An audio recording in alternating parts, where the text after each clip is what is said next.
In the spirit of reconciliation, PAX acknowledges the traditional custodians of country throughout Australia and their connections to land, sea, and community. We also acknowledge the traditional custodians of the land on which this was recorded, the Gadigal people of the Eora Nation. We acknowledge that sovereignty was never ceded, and we pay our respects to all elders past and present, and extend that respect to all Aboriginal and Torres Strait Islander peoples today.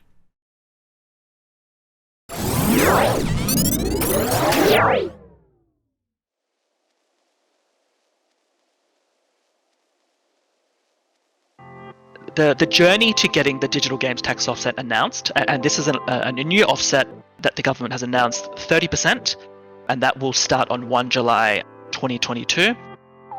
The journey to getting that announcement has taken years, and it's been a slow and gradual but very planned and methodical process of influencing everyone that we can and speaking to politicians, speaking to government agencies, putting in detailed submissions, doing research, fronting parliamentary committees, really explaining, a handful of things. First, the size of the video games industry, how loved video games are, both in Australia and around the world, the economics of games, and I think when we explain to politicians and senior policymakers the very clear fact that the global video games industry is worth well over twice the size of the global film and music industries combined, it's shocking. It's that they can't understand the magnitude of the industry.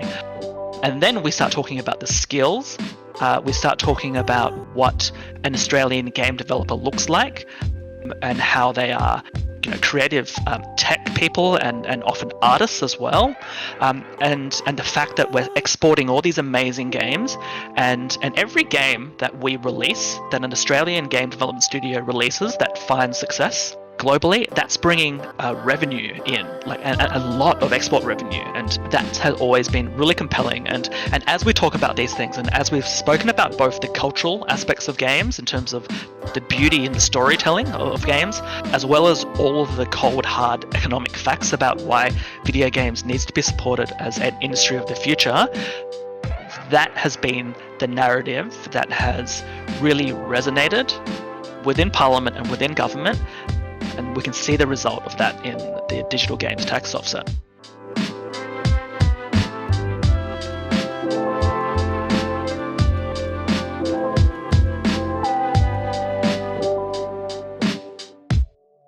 The digital games tax offset. It's a new federal government tax incentive to give 30% back to game studios in Australia that spend over $500,000 on making their games. And yeah, look, tax offsets and government funding and all that sort of stuff might sound a bit boring, and I can already feel some of you slowly backing away. But stick around, believe me, the tale of how we got here is fascinating and an important story to be told. It's one that paves the way for a pretty exciting future of Australian game development.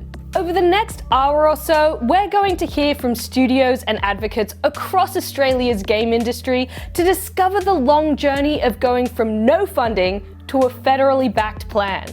We'll also hear from a few select indie studios who have had varying experiences with funding and operating in Australia. But let's start by looking back. Federal government support for game development in Australia has had a pretty tumultuous ride over the past 20 years. It's seen 2 financial crashes, several consoles, the rise of smartphones, and has had to deal with multiple changes of government and their budgets. I was first published in 1979. Governments didn't take us at all seriously or give us anything at all till around about 2000. And the amazing thing about that is around 2000 was when the GDAA, the Game Developers Association of Australia, was formed. And so that initial board with Adam Landsman really struck it hard. And I think we lobbied for a good 10 years to get support. We got great support in Victoria with Multimedia Victoria back in the day, which is now part of Creative Victoria. 2009 GFC and shortly after was when the GDAA had to step up again in a big way. There were some large closures, splinters of studios. Overseas studios were closing down in Australia. So there was a lot of people out of work. It's a really interesting timing around 2008 or so when that started to happen, when the GFC happened, because in 2009 the App Store made an appearance. So we've got the end of an era in terms of what happened with the exchange rate due to a whole new platform being introduced the following year, like in quick succession. And a lot of developers suddenly having some free time to do other things and this perfect platform to start working on that kind of stuff. So you saw Firemint and Halfbrick essentially come out, and they did really well, really fast. They had a lot of they took advantage of what they saw, and those results are still there today. I think Fruit Ninja itself is more than 1 billion downloads, which is amazing. Followed up with Jetpack Joyride based on that success. Again, I know it's a hugely successful game. But at that time, there was not a lot of funding around. About that time, the GDA had a change in leadership. Tony Reid came on board. He had a vision for making original IP using the new platforms as a direct vehicle to bring our stories to the world through our games. And I got involved as well. And essentially, those people who really believe in that, and then there was a few of us who were directly involved in lobbying quite a bit to the federal government. What we were successful with is we had Tony and Ross and Chanel come to 2K, and we were based in Canberra, so it was just a drive down from Parliament House. We were able to show the government at the time and the minister at the time, Simon Crean, what we were doing, and we got to show them, well, here's Bioshock Infinite.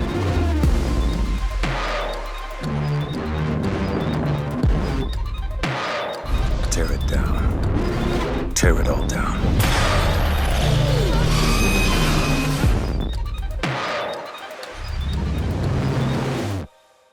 This is what we're working on. And the first reaction was, what here? Like, yes, here. We are world class. And this is the example of Australian developers being world class.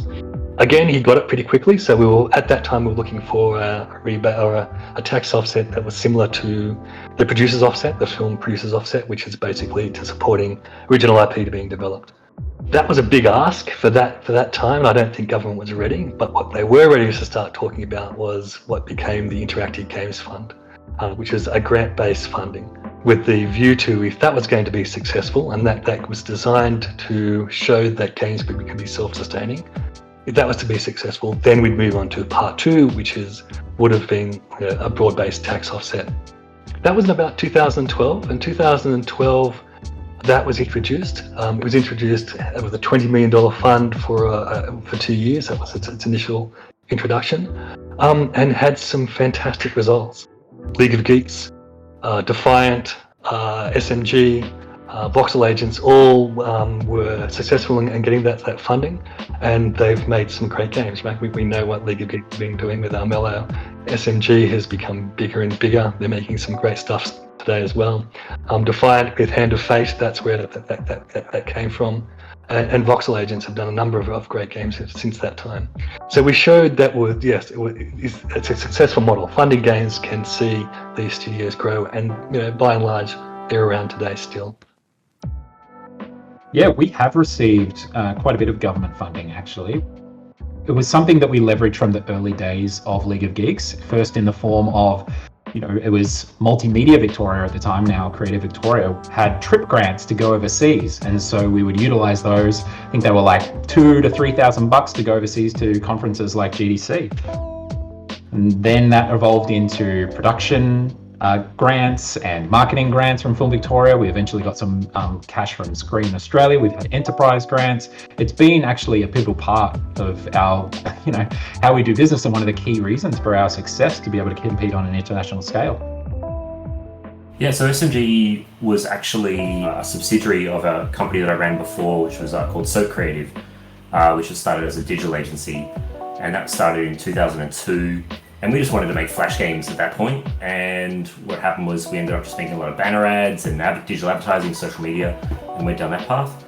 And then in 2013, when the Film Australia Screen Enterprise funding was announced for games, we applied for that with the idea that we would siphon off a small part of our team which wanted to make games, not for brands, and dedicate, a team to that and create our own IP. So in 2013, we were one of the recipients of the 10 enterprise level, so not funding a game, but funding the studio.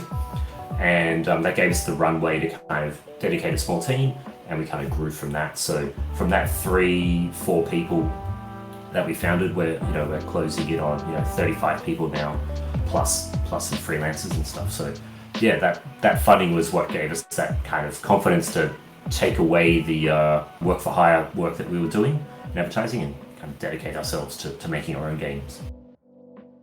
Since that initial funding in the early 2010s, both SMG and League of Geeks have gone on to be two of Australia's greatest indie success stories. Seriously, it's hard to imagine the Australian games industry without them. Unfortunately, the potential for more of these success stories was put on hold around the middle of the decade. What happened then, right? There was an election. And look, this is just the way things are. We had a budget that was drawn up. Part of the cuts that were made from that very famous budget were games. So we lost our funding after essentially a year or so, which basically meant we started from scratch with a new government to start working with in terms of getting the understanding and the visibility, which we've been doing.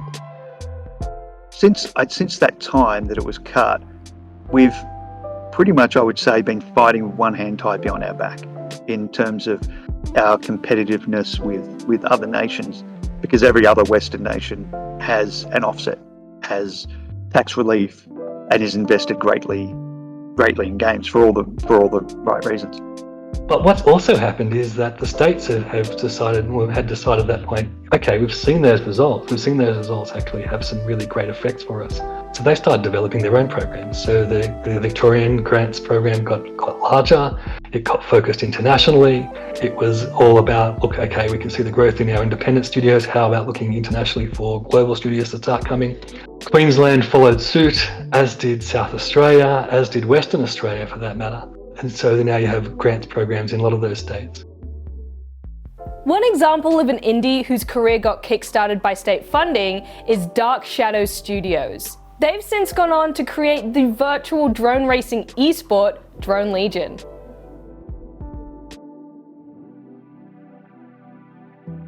My name is Casey Thomas and I'm the CEO of Dark Shadow Studios. I run my own game studio here in regional Victoria and Ballarat.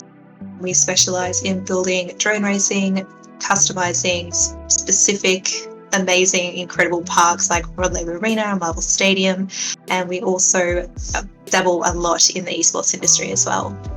So Drone Legion started as like a university project. We decided to just keep building it, working on it, and it started to get a lot of traction in the industry. We won an event to go showcase at Melbourne's first Tech and Gadget Expo, which was incredible. And from there, we had a lot of people play it. A lot of drone pilots actually play it as well, and they thought that it was pretty amazing, which we also thought was pretty cool. So then we went back and we adjusted the physics to make it as accurate as we can get it. So it's about 98% as close as we can. From there, we just kind of kept stepping up and moving on and progressing.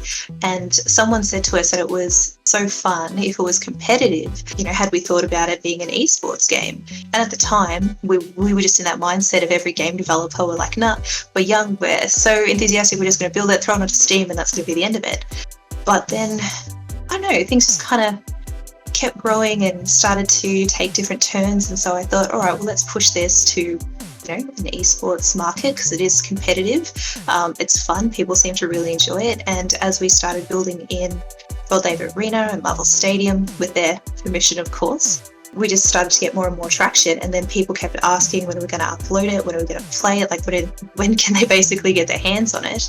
But as a perfectionist, I don't want to release it yet until I'm sort of happy with the stage that it's at. So the only way people can currently play it is if they go to events, which is kind of cool. Kind of like exclusively to events, or if we host our own. From uni, we were given an opportunity to apply for some funding for PAX Rising grants, which was basically taking off half of the cost, which was amazing because as a startup, studio, you need those kind of opportunities to really be able to connect not only with the local community, but reach out to those publishers and start those early networks and relationships firsthand. But from there, just being able to hand out like our business cards or our badges that we had, specifically made for the day was a really great feeling, because then you get people who reach out to you through LinkedIn or social media, like, oh, you were that drone racing game, or oh, you're the guys who made like Marvel Stadium, or oh, weren't you guys the ones at the Melbourne Esports Open? And you're like, yes, that's us. It's incredible that they remember you from that. And I think it's all about that experience as well. So if you can connect with your players, then as game developers, you're doing something right. So we also got a grant through Creative Victoria for the GDC. So we actually went to America to GDC, which was an incredible opportunity, because then we got to go to all of these events, all these networking events, and we made some really good, strong connections overseas, which I still have today. It allowed us to let us be known who we are. Like, that was our starting journey, essentially, which is pretty incredible to see how far we've come since then.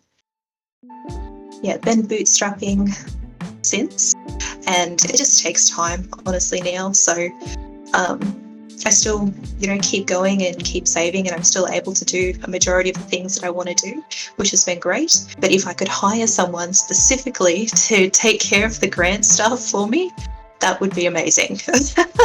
Personally, for my journey going through funding and things like that, when you're going through university and you're studying full-time and you're trying to work as well, there's very little time for filling out such big applications. And some of the applications do have an administration fee, which is understandable, because they have to pay their staff to be able to go through those applications. But as a new startup just fresh out of uni, something like that could be really expensive. Some of the application forms can take like 3 days to fill out, and you have to be very specific, and you have to know everything about your business structure, your gross income, everything like that. And for anybody who's just fresh out of uni or just starting your own studio, those kind of questions can be really intimidating, especially if you don't know what they mean. Recently, I've applied for quite a few grants, which has been really nice, and I've gotten some really good feedback. So next time when I do apply, I'll be more confident about applying, and hopefully I'll get it the following time. So I'm looking forward to the next coming months. And it's not just Dark Shadow either. The state of Victoria and its government bodies, Creative Victoria and Film Vic, have led the way in games funding with a very impressive list of titles under their belt. It's one of the really exciting things about Film Victoria as an agency, but also about doing this work. So kind of historical ones like the Frog Detective series, Brag Race Buckstar, Paper Bark by Paper House, as a project which is incredibly Australian. I think the recent Forgotten City by Modern Storyteller, which just came out, is like a really interesting example of a kind of a tiny team producing this amazing global impact. Thinking about stuff that's coming out in the future, like Wayward Strand, again, like speaking to that very Australian context, but putting its own spin on it. Like Heavenly Bodies by 2 Point Interactive as well, I think is just a really great example of what Victoria does well. Experimental, slightly quirky, finding a global audience as well within that. And then projects like Surf Club by Olivia Haynes, these really kind of individual, personal projects. And that's just a tiny, like a tiny little sliver of everything that we've sort of supported over the years. But it is, it's the most exciting part of the role, is when you see the range of talent that's here and get to be a small part of its success. The Victorian space at the moment, we've got everything from those individual game makers, people like Olivia, people like Grace, people like Ian McClarty, all the way through to like major international studios and everything in between. Now we've got that real diversity of practice and studio size and project types at all of these different scales, and I think that energy is really exciting, and that diversity of work. And as you see, that the visibility of that work, both on a local scale but also on a global scale as well. You know, the way that people talk about these projects and the way that people talk about Melbourne and Victoria is really exciting. So backed by state funding, studios have shown that they can make games and sell big, both here and overseas. The industry was growing and everything was beginning to align towards the push for more government support on a federal level. A couple of years ago now, the IGA decided to open up its membership beyond publishers, which had been traditionally served, and started using or working with developers. Mighty Kingdom had been a supporter of the IGA.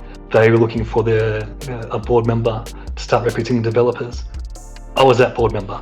I think it was the first meeting I was in, an IGA board meeting, when they said, so what would be great for developers? And I did not hesitate to say broad-based tax funding or tax offset for game developers, as well as state-based funding models. And it was like, by that time I'd been doing it for 8 years. It was pretty much off my tongue very quickly. This is what needs to happen. These are the things you need to touch point, and that was very clear. Ben, who you've spoken to, he saw it. His background is in government. It's in policy. He gets who you have to talk to and how you have to speak to people. So it started to take off. And then when the changes that are happening with internationally with the publishers, so at the same table as me saying this is what we need. We have Ubisoft and PlayStation and Microsoft, Xbox and Nintendo all going, yes, actually that'd be great. We have studios all over the world and we'd like to have them in studio, given we know that the skill sets are available here. What a great place it would be to have that studio here. So at the first time ever, we had the publishers and the developers with the same, looking for the same things to grow the Australian games industry, which was a fantastic result. So we had an organisation representing everyone focused on working to that end. Of course, you can't just go to the government and ask for money without a business case. Turns out, though, there are a lot of good reasons to invest in games in Australia. If I take it from a personal viewpoint, I've always wanted to make games ever since I was, back in primary school, right? So I love it. So why is it important? It's because, and I see there's tons of people, that come through, they go to different game colleges or they come out of school or even at school, playing games and loving games and wanting to, get into the game development industry and be able to make those games. So it really is one of those professions where people, they're going to love and enjoy what they're doing at work while being able to make a living as well. So I just think it's just better for the society in general, for if more people can make a living doing what they love. It's a massive industry. The industry itself is bigger than TV and film, I think, altogether now globally. So the other point is, if we build that up, it is a future industry. It's not going away. It's definitely not going away. And so it'll just help everybody that way as well. Video game development is one of the industries that really ticks the boxes of what Australia needs in terms of a future-focused industry for the 21st century. It's a high-tech job. It's a high-tech industry. The people in Australia making games are really well trained, they're highly educated, and just importantly, they're really creative. The skills that you gain in a game development industry, they're transferable to so many other sectors, around Australia. And as I guess in the last 5 years or so, we've seen many industries start to look at game developing technology, specifically around game engines, as their lead technology. So, whole of VR and AR as an industry uses game engines.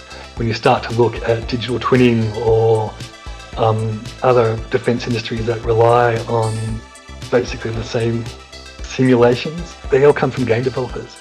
So, I really do see that it's a good bet as any to invest in to improve to develop an industry which is going to have only great benefits for Australia. And look, it's fun. And realistically, if you want those digital skill sets that are being developed in young people, what is a better way to draw them into it than to say, oh, by the way, you get to make nationally recognised games? Video game development is also an export industry. It's an industry in which Australian studios are already generating well over 90% of their revenues from overseas. They're selling to a global market, and they're selling to a global market that just loves playing games. And because it's largely a digital industry, these games, when they're made, they're exported all around the world instantly, without any transportation costs, and it avoids kind of the disruptions that you see in other industries. Our market is so small, so like for us, our revenue in Australia is like 1-2%. Rest of it's from overseas. So we don't focus on selling to Australians, we focus on selling to Europe, America, Asia. So for us, it's a really highly exportable industry, and creating that IP that kind of grows and lives on.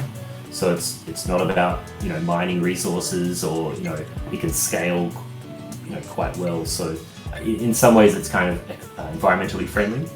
It's pandemic proof. It's evergreen in a way, so it keeps generating revenue over and over. It's not reliant on shipping things out of the country, or a huge amount of resources needed, physical material resources to be done. It's such a contemporary art form. It's a place where you can connect to millions, even billions of players and users across the world and express yourself, express your art. In terms of economic returns, yes, 100% invest in games, but it's more than that. It's about telling our stories. It's about developing the local talent to support those international companies as well. It's about seeing Australian content on international screens and winning awards and being out there.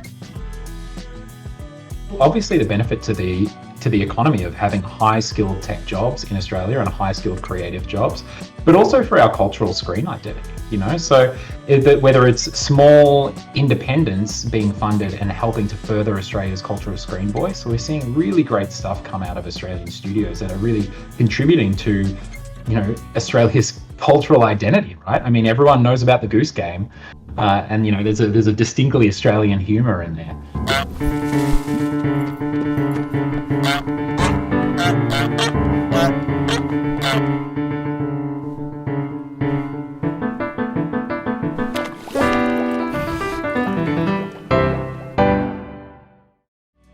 I mean, I think that's really important, like telling Australian stories and helping Australians make games that reflect their kind of local context and local environment, which is something that film and TV have at their core in terms of funding, and it's really nice to see games have that as well. We've traditionally thought about Australian stories as books, movies, TV shows, sometimes music. And it's really only been in the last few years that the governments have really understood how important video games can be as a medium for really telling the world Australian stories. When it comes to the importance of exploring Australian culture through games, Dragon Bear Studios is a name that comes up very often. They're currently working on a fantasy game called Enchanted, which draws inspiration from Indigenous Australian stories. Hi, I'm Paulina Sami. I'm the creative director of Dragon Bear Studios, and we are working on a game called Enchanted. Enchanted is a colourful cooperative multiplayer game where you run a magical inn with your friends and fight off the evil wizard who is your landlord. I just felt like we live here in Australia on, Indigenous land, and I have a lot of friends and from Indigenous communities and things, and we felt like they aren't really being included in games. So I wanted to see how we could collaborate and show our respect and just give some appreciation for their amazing culture. So we have a bunch of Indigenous consultants. The Indigenous consulting is led by Phoebe Watson, who is an Indigenous game designer. And actually we took a lot of inspiration from a book called Dark Emu by Uncle Bruce Pascoe, who's actually written in Victoria, which talks about Indigenous agriculture as their way of life and how after colonisation that was kind of destroyed. So we wanted to showcase the actual narrative of Indigenous people were amazing farmers, and they lived sustainably with the land and had amazing inventions and practices that we wanted to showcase in the game. Also, we wanted to tribute to the fact that Indigenous culture was like the first one that's been making bread for 80,000 years. So there's bread in our game, and that's part of it. And just little things like that. I really wanted to create a difference in media, because what you see on TV isn't necessarily what you see in real life. And I felt like there weren't many people that looked like me or my friends in mainstream media, and I wanted to change that. So I wanted to make our crew as diverse as we could, create opportunities for, queer and, people of color in the games industry, and women, of course. And that was really, I guess, part of why our game looks the way it does, and the audience, and also how we've made the game. The studio was funded by myself and Ben, and we actually used a lot of our savings for the first year of prototyping, and it was mostly just us. But then we thought, actually, let's go for Film Victoria funding and see if we can make this better than it would be if it was just us two. And so the second time we applied, we were successful in getting funding from Film Victoria, and it was like just a really, really supportive thing. Getting the first piece of funding for prototype was just a small piece of funding. It didn't pay for the whole game. It allowed us to kind of create something that we could pitch to publishers and go to GDC with. And that process actually takes a long time to get, investors and publishers to consider your product for the international market. So we were funded a few more times after that to help with the development of the vertical slice and pre-production. It's actually really quite expensive to make a game, and it takes a lot of people. We've hired so many people, and it's definitely a very difficult funding journey. Even though it has been such a difficult journey, without places like Film Victoria and Creative Victoria, like, our studio wouldn't exist. Like, literally would not exist. So I'm really grateful that there are bodies that are helping and supporting games in Australia, and they are doing amazing work to do this, because that is giving more opportunities for people like me who may have not necessarily had those opportunities in this industry. Finally, after decades of pressure from game devs and industry bodies like IGEA, in May of 2021, the government announced a 30% refundable tax offset for Australian studios, paving the way for a very bright future of game development in Australia. I definitely know the journey, because one of my roles in IGEA, and one in which I've been really proud to have, is to lead IGEA and the government's advocacy work at both federal and state and territory level for funding and fighting for a tax offset for game development has been one of, if not my main priority over the last 3 years, which I've been at IGEA, and it was so exciting when the government announced that it would implement a digital games tax offset. I had a tear in my eye. That's how kind of compelling and important that step was. I think I jumped about 2 or 3 meters in the air or so. I might hit my head on the roof because I was so happy. I mean, essentially, this is something that I've been waiting for or working for with developers and publishers for years and years and years, and I know what's going to happen, and I can't wait for it to happen. Oh, look, I was ecstatic, because it's, like I say, it's 20 years of work. All of a sudden, there it is.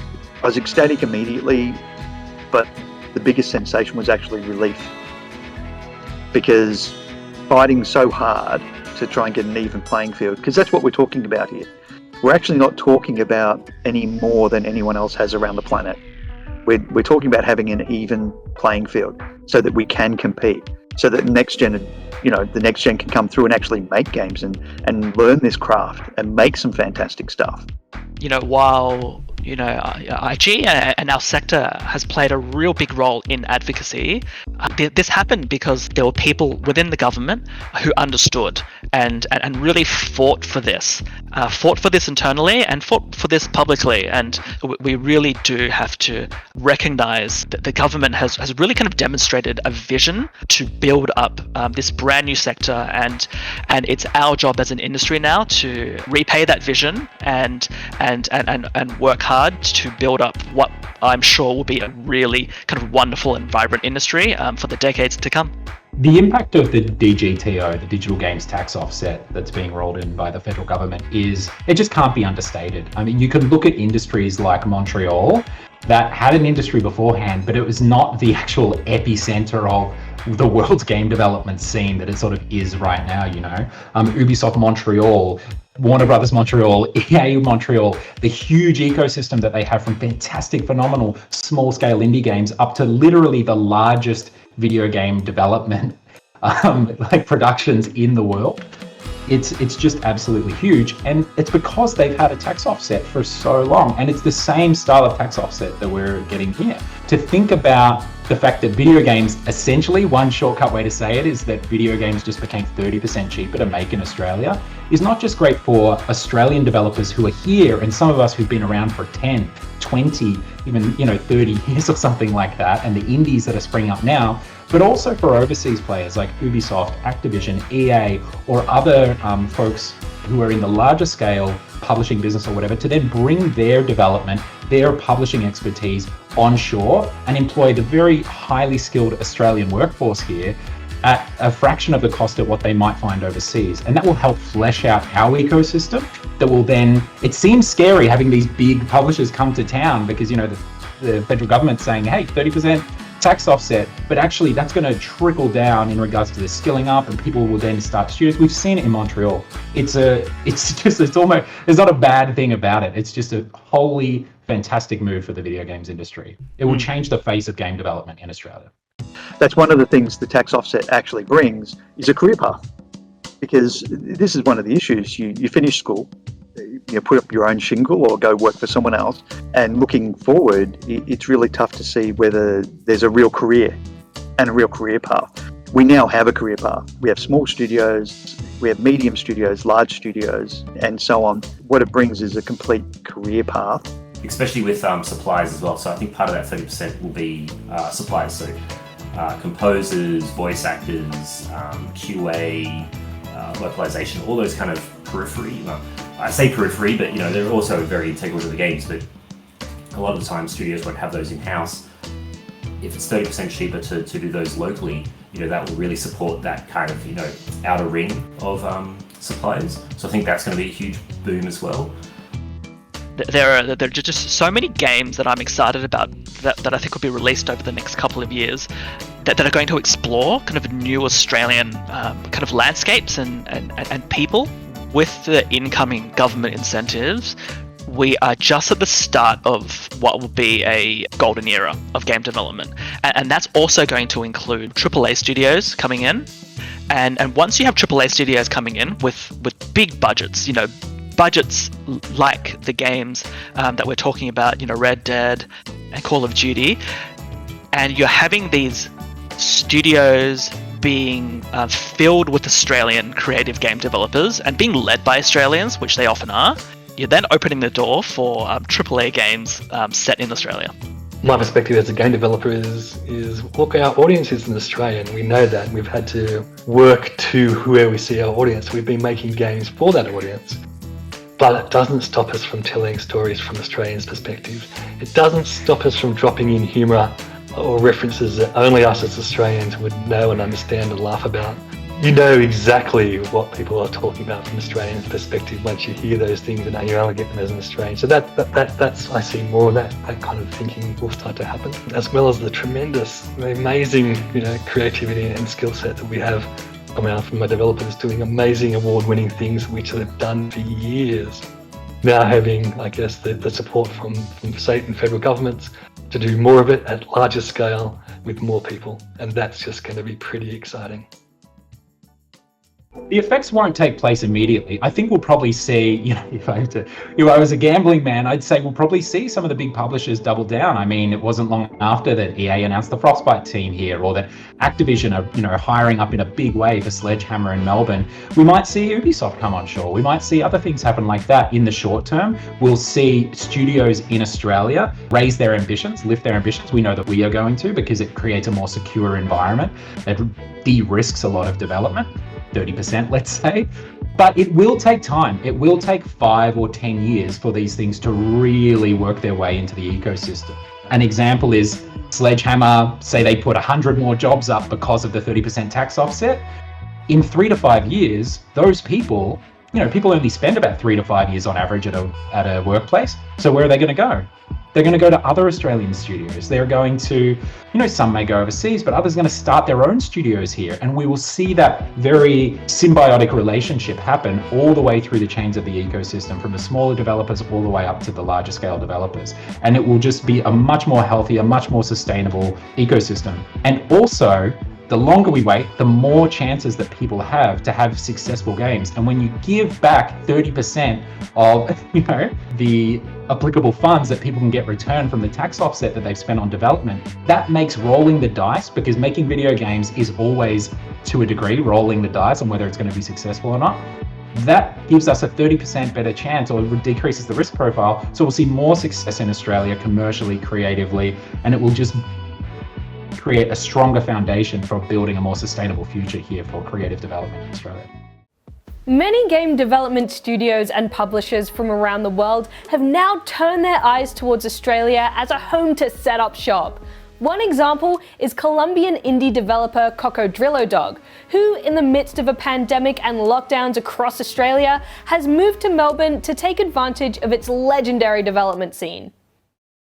My name is Juan Pablo Reyes. I'm co-founder of Cocodrillo Dog Games. We are a game developer company from Colombia, and we started to plan this about 2 years ago, moving to Australia, and we finally made it. So one of the main motivations here is that there's a very strong community around gaming, around developing games, indie game development. It also has the proximity with Asia, which is also a huge potential for a gaming company. Also, the quality of life of Australia is very famous around the world. So everything together made us take the decision to come here. So our company started 10 years ago in 2011. We started developing a rhythm game. It was a very simple game, but it was very, very fun, and it performed very well. It was called Audio Ninja, and it was very, very successful. It was actually selected as one of the best games of 2013 by the App Store. We kind of fell in love with the potential of the rhythm games, of all that you can do with music and other genres. So we decided that we would focus on that type of games. Then, to keep the company operating, we started to work on some work for hire projects. In 2016, we were contacted by Disney. They wanted to make a game similar to Audio Ninja, but with their movie Moana, and we created them as a co-production. That was also a super wonderful project, with all the requirements of working with a company as big as Disney. It also was a very successful game, and that additionally brought us some attention from other companies from around the world, and we started to receive more opportunities to work in this type of game. We're working on a work for hire project that is similar to the game that we are working on, Boom Fighters, and it has still 4 months to be completed. So the plan is to complete that game, and in the meantime look for funding for our next game, which is likely to be Boom Fighters. Although we would like also to network with the people from the industry here. Also, of course, participating in the International Games Week. So yeah, that's basically our goal, just to continue working here normally as we would normally do, but leveraging the ecosystem that you already have. We are totally honored by receiving the opportunity to be here. Especially Creative Victoria was the nominator for our visas, So we are very grateful with every one of you, and you have received us so well. So we're very happy. One of the things that I like the most is that it seems that here at Melbourne, there's like a love for everything related to arts, to music, to indie game development. It feels like a natural place to be with a company like the one we have, and we're just starting it. It's been crazy because we came in the middle of the pandemic, and it has been, I think, 10 times more challenging than it would have been otherwise. But yeah, we still have high hopes for starting the company here. So that's it. We got a happy ending. We have a tax offset, games are technically cheaper to make, we can compete with the rest of the world. Job done, right? Well, not exactly. There's still a lot more work to do now that the offset has been announced. Yeah, so right now it doesn't affect me because I don't think it comes into effect until next year. I have yet to see how it will affect me. I hope that it is helpful. I hope that it is something that will help us sustain the studio, keep people on for longer, and develop new projects. But I guess that really depends on the fine print. It depends on how much expenditure is required to be eligible and things like that. Like, I think it's a really great thing, but I wish it was a bit more accessible to smaller devs that are working on projects that are less than $1 million. But I hope that changes in time, and I think it's a really positive thing that it has begun. I hope that just feeds into more support from all the different areas of government for the games industry, and it's a great step moving forward. Short term, because it doesn't kick off until July 2022. You won't really get a benefit of that until the next financial year, which is July 2023. And then there's that's only if your project started and finished within that year. So it's going to take a while for those benefits to really kick in. With the bigger end of town, it's a bigger end being your studios that are 50, 60, 100 people. They can kind of manage that cash flow and kind of P&Ls much better. But for the smaller side, they won't see an actual benefit until they do their tax return. Or once the project's finished. So it's still a little way off in terms of seeing the money back in the pocket, but I think people will be making decisions based on that in 2022 plus. So yeah, it should slowly build on itself.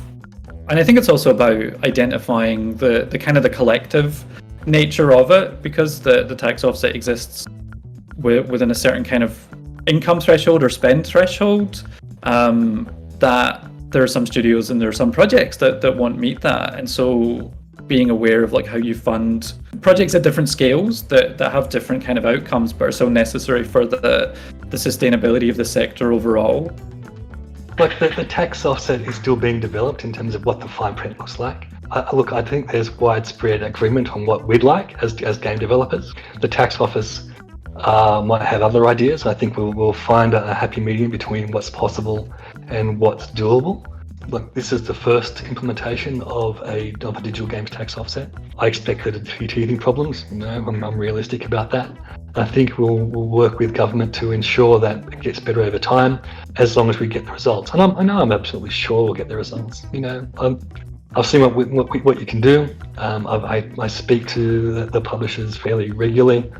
I know what their intentions are. They want the best. They want to see a thriving Australian games industry, as do I and all other developers here. But as long as that whole ecosystem of small grants, medium-sized grants, which is with the realm of the state governments, versus your tax offsets or tax rebates, which is the realm of the federal government, that will attract and build an entire ecosystem of entire industry.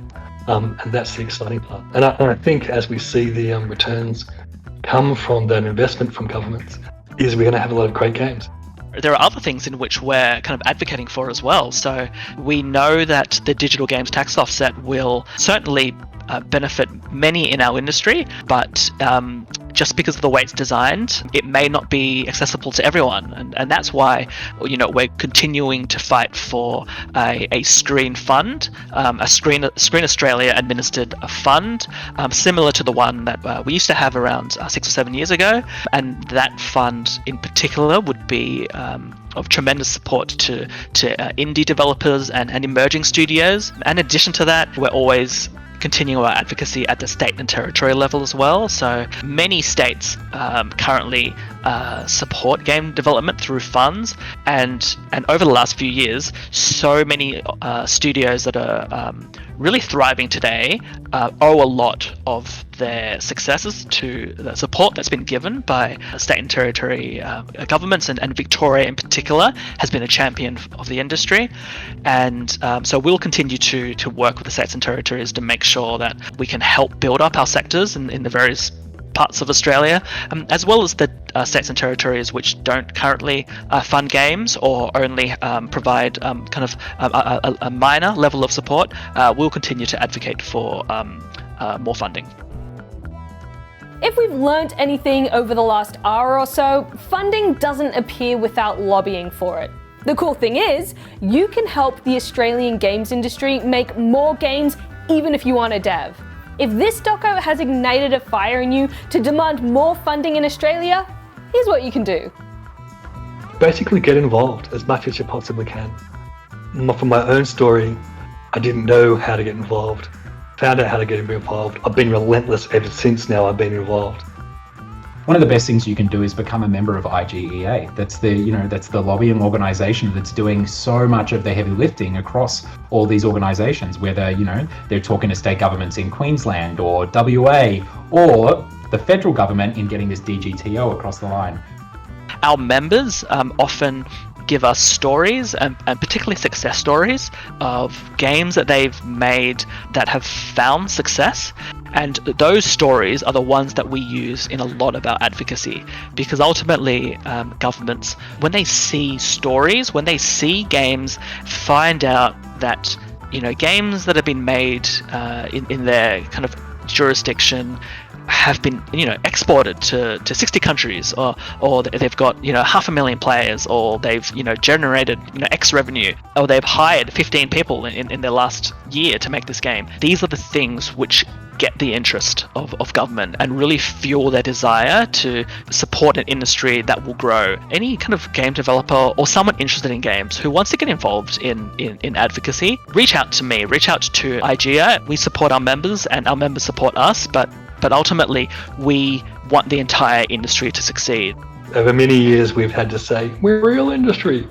When it comes down to, we are listed on the stock exchange. We have skills that are sought off by many different industries. That's who we are.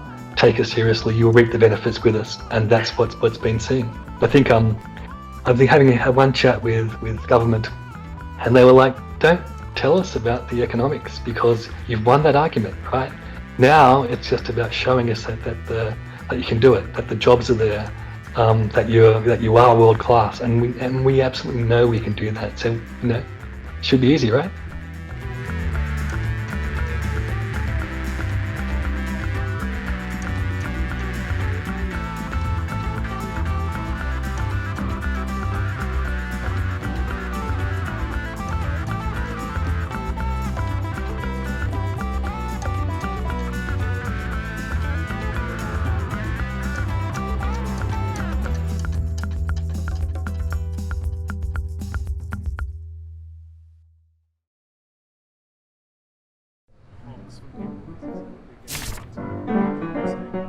What is it?